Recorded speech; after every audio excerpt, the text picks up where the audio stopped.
Hello everyone, मैं शुभम एक बार फिर से आपका स्वागत करता हूं आपके अपने प्लेटफॉर्म सिविल 5 पर। उम्मीद करता हूं कि आप लोग ठीक होंगे। आज की जो मेरी क्लास है वो मूल विधि से संबंधित है। पहले लेक्चर में हमने क्या पढ़ा? दहेज प्रतिषेध अधिनियम 1961 के बारे में पढ़ा।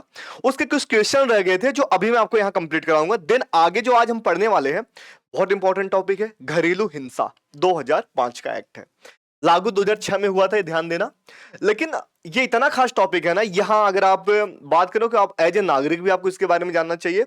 और साथ में अगर आप कोई भी एग्जाम की तैयारी कर रहे हैं जिसमें ये आपका मूल विधि में ये चीजें दे रखी है, तो उससे रिलेटेड यहां से आपका एक बार पढ़ने के बाद कभी लाइफ में आपका कोई क्वेश्चन गलत नहीं होगा, क्योंकि इसमें मैंने वेल डिटेल और जो भी चीजें बन सकती हैं जितने अच्छे वे से एक्सप्लेन कर सकता हूं वो किया हूं इसमें। ठीक है, तो आओ सबसे पहले स्टार्ट करते हैं जो हमने अब तक पढ़ा उसके बारे में। पहला क्वेश्चन ये है कि दहेज प्रतिषेध अधिनियम 1961 की धारा 9 किससे संबंधित है?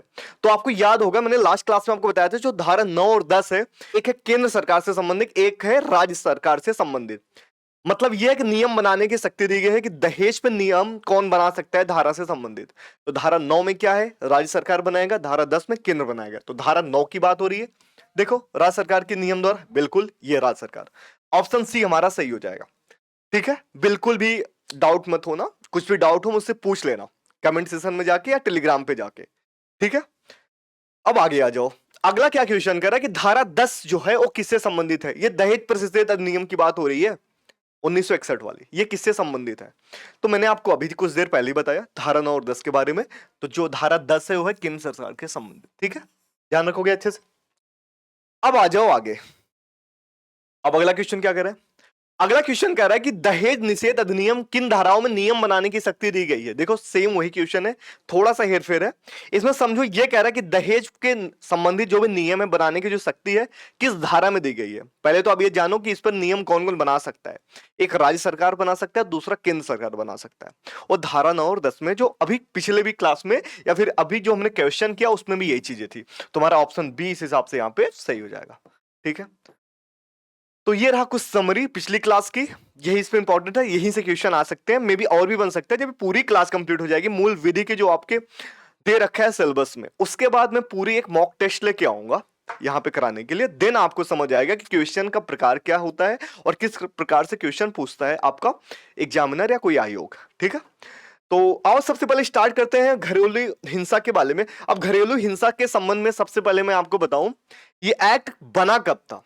अगर मैं इसको पारित की बात करूं, पारित हुआ था 2005 में, लेकिन लागू हुआ अक्टूबर 2006 में। ध्यान रखोगे, हमेशा क्वेश्चन ये पूछता है कि ये बना कब या लागू कब हुआ, तो इसमें कंफ्यूज मत होना, दोनों डेट अलग है। ठीक है, ऐसे मैंने आपको दहेज के बारे में बताया था, वहां भी दोनों डेट अलग था, ऐसे यहां पर भी डेट दोनों अलग है। ठीक है, अब इसको बनाता कौन है? भारत की संसद। ठीक है, ये प्रभावी कौन कराता है, मतलब इफेक्ट किसके द्वारा किया जाता है? तो अभी आप आगे भी पढ़ोगे, प्रोटेक्शन ऑफिसर होता है, संरक्षक। ठीक है, ऑफिसर उसके द्वारा होता है। और इसे किसको संरक्षण मिलता है? सभी महिलाओं को। ठीक है, महिला से संबंधित ये है। तो ये कब आया था? 2005 में, लागू 2006 में हुआ। ये ध्यान रखोगे, भूलोगे तो नहीं ना। आ जाओ आगे। अब आपके मन में ये आ रहा होगा ना कि उसका उद्देश्य क्या है, इस एक्ट बनाने के पीछे मेन उद्देश्य, ऑब्जेक्टिव क्या है सरकार का। तो मैं आपको सिंपल बता दूं कि जो महिलाएं हैं घरेलू संबंधों में, ठीक है, उनके साथ होने वाले शारीरिक हो चाहे मानसिक हो चाहे यौन हो चाहे मौखिक हो या आर्थिक हिंसा हो, उनको रोकना है मेन उद्देश्य, और त्वरित कार्रवाई करना है, मतलब बहुत जल्दी कार्रवाई। ठीक है, ये ध्यान रखना, इनका मेन उद्देश्य यही है। और अगर मैं बात करूं ना, देखो, पिछला जो हमने दहेज एक्ट पढ़ा उसमें ना भाग नहीं था, उसमें केवल धाराएं थी। टोटल 10 धारा हमने उसमें पढ़ा था, 1 से लेकर 10 तक, जिसमें 8A 8B अलग अलग प्रकार की थी। लेकिन टोटल अगर धारा की बात करूं तो वहां पे 10 था। लेकिन यहां पे जो है ना, यहां पे भाग दिया हुआ है, 5 भाग है और 37 धाराएं हैं, ये याद रखना। कुल धाराएं 37 है और भाग 5 है। ठीक है, अब आगे आ जाओ। अब मैं बात करता हूं भाग 1 में क्या है। भाग 1 में क्या है? प्रारंभिक, मतलब परिभाषा और कहां कहां चीजें हैं, इसमें यह दे रखा है कि किस पर लागू होता है, कहां कहां लागू होता है, क्षेत्र क्या है, ये चीजें दे गई हैं, और इसका नाम क्या है। ये धारा 1 और 2 के अंतर्गत आता है। ठीक है, इसके बाद जो भाग 2 है, इसमें घरेलू हिंसा की परिभाषा दी गई है, धारा 3। ये धारा 1 2 हो गया, ये धारा 3 हो गया। इसके बाद जो भाग 3 आता है, इसके अंदर क्या होता है? संरचना दी गई है, अधिकार दिए गए हैं, शक्तियां, अधिकार प्राप्त अधिकारी मतलब प्रोटेक्शन ऑफिसर जो मैंने अभी आपको बताया, सर्विस प्रोवाइडर्स और मजिस्ट्रेट के अधिकार इसमें दिए गए हैं। ठीक है, ये चीज याद रखोगे। ये धारा 4 से लेके 11 तक है इसमें। कहां तक? धारा 4 से लेके 11 तक। ये चीजें ध्यान रखना। भाग 3 का धारा क्या? 4 से लेके 11 तक। भाग 2 में क्या है? भाग 2 का है परिभाषा घरेलू हिंसा से संबंधित, जो आपको धारा 3 में देखने को मिलेगा। धारा 3 में क्या है? घरेलू हिंसा का परिभाषा, जो भाग 2 में है। कंफ्यूज मत होना, भाग 2 में घरेलू हिंसा का परिभाषा है जो धारा 3 के अंतर्गत आता है। ठीक है, अब आगे आ जाओ। भाग 4 के यहां पे बात हो रही है। राहत के आदेश मतलब ऑर्डर ऑफ रिलीफ दिया गया है, जिसमें अस्थायी और अस्थायी दोनों राहत के प्रावधान है, जिसमें धारा 12 से लेकर 29 तक दिया गया है। ठीक है, ये ध्यान रखोगे। और जो लास्ट वाला है भाग 5, उसमें विविध है, मतलब मिससेलेनियस। ठीक है, जिसमें धारा 30 से लेकर 37 तक दिया गया है। ये चीजें क्लियर रहेंगी, भूलोगे तो नहीं ना। इसके पीडीएफ के लिए मेरे टेलीग्राम पे आना, वहां पे मैं इसका अपलोड कर दूंगा, वहां से डाउनलोड कर लेना। ठीक है, टेलीग्राम चैनल पे। अब हमने भाग 5 तक यहां पे पढ़ लिया, जिसमें भाग 1 के बारे में मैंने आपको बताया कि उसमें क्या दे रखा है, धारा 1 और 2 के बारे में। भाग 2 में धारा 3। भाग 3 में क्या दे रखा है? 4 से लेके 11 तक। भाग 4 में क्या देख रखा है? मैंने आपको बताया ये 12 से लेके 29 तक। इसके बाद जो भाग 5 है वो 30 से लेके 37 तक ये धारा है। अब देखो, इसमें सारे धारा पढ़ने की जरूरत नहीं है, इसमें कुछ धाराएं ऐसी है जो बहुत इंपॉर्टेंट है, जहां से क्वेश्चन बन सकते हैं, तो आज हम उसी के बारे में जिक्र करेंगे। ठीक है, सबसे पहले मैं बात कर रहा हूं धारा 1 के बारे में। धारा 1 क्या है? भाग 1, धारा 1। भाग 1 में कितने धारा? 1 और 2।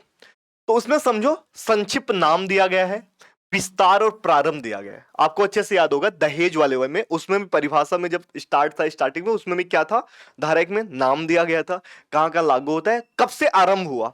तो अगर मैं नाम की बात करूं, इस एक्ट का नाम क्या है? घरेलू हिंसा से महिलाओं का संरक्षण अधिनियम 2005, पर लागू 2006 में हुआ है। ठीक है, 26 अक्टूबर 2006 को यह लागू हुआ है।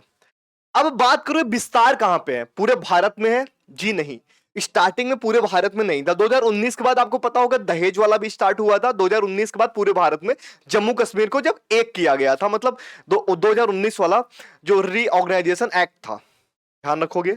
वैसे इसी तरीके से जम्मू कश्मीर को छोड़कर स्टार्ट में हुआ था, लेकिन 2019 के बाद यह भी पूरे भारत में लागू हो गया। तो ये ध्यान रखोगे अच्छे से। अब आगे आ जाओ। अब धारा 2 की बात हो रही है। धारा 2 में क्या है? परिभाषा दिया है, इसका डिफिनेशन, मतलब घरेलू हिंसा होता क्या है। आपको स्टार्टिंग मैंने बताया कि प्रकार क्या थे घरेलू हिंसा का। प्रकार का मतलब मानसिक रूप से, यौन, यौन का मतलब यह भी हो सकता है कि अप्राकृतिक रूप से संबंध बनाना, जो कदाचित मानविक उचित नहीं है। ठीक है, क्या है चीजें, मैं आपको भी अच्छे से बता रहा हूं। एक तो होता है एग्रीवियंट पर्सन। ठीक है, अग्रीवेंट पर्सन का मतलब होता है वह महिला जो किसी घरेलू रिश्ते में रहते हुए घरेलू हिंसा का शिकार हो। ठीक है, मतलब किसी के साथ वो रिश्ता में रह के उसके ऊपर जुर्म किया जाए। ठीक है, हिंसा किया जाए। यह है परिभाषा धारा 2 में ये दे रखा है। धारा 2 की बी की अगर बात करो, ये बच्चों की परिभाषा के बारे में बात करेंगे कि चाइल्ड क्या होता है। चाइल्ड का अर्थ क्या है? कोई भी व्यक्ति जो 18 साल से कम आयु का, उसको चाइल्ड कहेंगे। इसमें दत्तक पुत्र भी होंगे, गोद वाला लिया गया, रिश्तेदारी में भी अगर आप कोई बच्चा अपने यहां पाल रहे हो, उसको भी इसके अंतर्गत रखा जाएगा, ये बच्चा ही है। ठीक है, इस चीज को ध्यान रखोगे। धारा 2 का भी के अंदर अगर मैं क्वेश्चन ऐसे आ गया, सपोज करो, मेरी छोड़ो, क्वेश्चन की बात करते हैं कि क्वेश्चन कैसे पूछ सकता है कि जो घरेलू हिंसा वाला जो एक्ट है, ठीक है, 2006 में जो लागू किया गया, अगर उसमें पूछा यह जाए कि जो चाइल्ड जो वर्ड है उसका डिफिनेशन किस धारा में दिया गया है या किस भाग में, भाग आप क्या बताओगे? 1, धारा 2 का बी बताओगे। ठीक है, ध्यान रखोगे अच्छे से। अब आगे आ जाओ। अब देखो जो अगला धारा है ना, वो 2 का ई है, जिसमें DIR के बारे में दिया गया है। अब DIR का मतलब क्या है? घरेलू घटना रिपोर्ट। ये क्या होता है सर? देखो बेटा, वह लिखित रिपोर्ट होती है एक प्रकार की, जो कोई प्रोटेक्शन ऑफिसर या सेवा प्रदाता मतलब एनजीओ पीड़िता की शिकायत मिलने पर तयशुदा फॉर्म में बनाया जाता है। ठीक है, सपोज करो कि ऐसा है कि किसी पीड़िता है, पीड़िता ने शिकायत किया। एक तो प्रोटेक्शन ऑफिसर हो गया, मैंने आपको बताया। दूसरा क्या है? किसी एनजीओ में शिकायत कर दिया कि मेरे साथ घरेलू हिंसा हो रहा है, तो जो सरकार का फॉर्मेट है उसी हिसाब से रिपोर्ट लिखी जाएगी, तुरंत आरोपी को धर लिया जाएगा, पकड़ लिया जाएगा। ठीक है, ध्यान रखोगे। बनाता कौन है? प्रोटेक्शन ऑफिसर या सर्विस प्रोवाइडर। अब सर्विस प्रोवाइडर में कौन हो सकता है? ये एनजीओ हो सकती है, वीमेन कमीशन, या कुछ भी हो सकता है। ठीक है, ध्यान रखोगे। कब बनती है? जब पीड़ित महिला घरेलू हिंसा की शिकायत देती है। किसके लिए जरूरी है? मजिस्ट्रेट के पास केस भेजने से पहले डीआईआर तैयार करना बहुत जरूरी होता है। अगर आप मजिस्ट्रेट के सामने कोई केस घरेलू हिंसा का भेज रहे हो, उसके पहले डीआईआर का होना अति आवश्यक है। और किस फॉर्म में? सरकार के द्वारा एक फॉर्मेट होता है, ऐसे नहीं आप डायरेक्ट कहीं पे, सरकार द्वारा एक फॉर्मेट होगा, उसी फॉर्मेट में तैयार किया जाता है। तो डीआईआर का मतलब समझ आया, ये एफआईआर से अलग होता है। एफआईआर का मतलब होता है फर्स्ट इंफॉर्मेशन रिपोर्ट। लेकिन जब मजिस्ट्रेट के सामने घरेलू हिंसा की आप शिकायत लेके जाओगे, उसके पहले डीआईआर का होना अति आवश्यक है, ये चीजें ध्यान रखना, ठीक है। ये 2E हो गया। अब आगे आ जाओ 2F, जिसमें डोमेस्टिक रिलेशन, घरेलू संबंध के बारे में दिया गया है कि घरेलू संबंध होता क्या है, घरेलू हिंसा में घरेलू संबंध क्या चीज है, कैसे मानेंगे कि घरेलू हिंसा हुआ है। तो समझो, दो या दो से अधिक व्यक्ति जो ब्लड रिलेशन में हो, विवाह से हो, लिव इन रिलेशनशिप में हो, ठीक है, दत्तक ग्रहण में हो, या किसी और पारिवारिक रिश्ते के तहत एक साथ रहते हो या पहले रह चुके हो, वो घरेलू संबंध में आते हैं। अब मैं आपसे क्वेश्चन पूछूं रहा हूं, ध्यान देना घरेलू संबंध के बारे में। पहला एक है हस्बैंड वाइफ, दूसरा दे रहा हूं मैं गर्लफ्रेंड एंड बॉयफ्रेंड। तो ये मैं आपसे ये पूछूं, अगर गर्लफ्रेंड ने बॉयफ्रेंड, बॉयफ्रेंड गर्लफ्रेंड के बीच में अगर बॉयफ्रेंड ने गर्लफ्रेंड पे गुस्सा करके या मार पीट दिया, कुछ भी कर दिया, ठीक है, मुंह सुझा दिया, समझ करो, तो घरेलू हिंसा के अंतर्गत आता है? तो इसका आंसर होगा बिल्कुल भी नहीं। क्यों? क्योंकि खून का रिश्ता उनके साथ नहीं है। लेकिन हस्बैंड एंड वाइफ आते हैं क्योंकि उनकी शादी हो चुकी है, एक रिश्ते के तहत है। और रही बात लिव इन की, लिव इन का मतलब ये होता है कि आपने रजिस्ट्रेशन करा रखा हो, तो ये भी घरेलू हिंसा के अंतर्गत आएगा। चीजें क्लियर हो गई? घरेलू हिंसा का क्या मतलब है खूब अच्छे से तो ध्यान रहे, ठीक है। इसका मतलब ये नहीं कि आप जाके पीट पाट दो, नहीं, बिल्कुल भी नहीं। किसी को भी पीटना कानूनन अपराध है, वो दूसरे प्रकार की प्रक्रिया से आपके ऊपर एफआईआर हो सकता है, उसके भी थ्रू हो सकता है।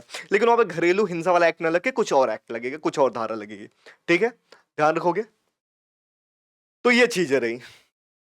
अब आ जाओ घरेलू हिंसा अधिनियम। देखो 2 के G में क्या दे रखा है, घरेलू हिंसा अधिनियम के बारे में दे रखा है कि घरेलू संबंध को परिभाषित किया गया है। और अगर धारा 2H की बात करूं, दहेज की परिभाषा के बारे में दिया गया है। दहेज डिफिनीशन, ठीक है, परिभाषा ध्यान रखोगे अच्छे से, ठीक है।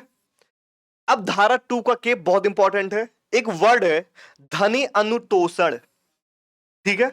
इसका मीनिंग क्या होता है पहले तो समझो, इसका मेन धनी अनुतोषण।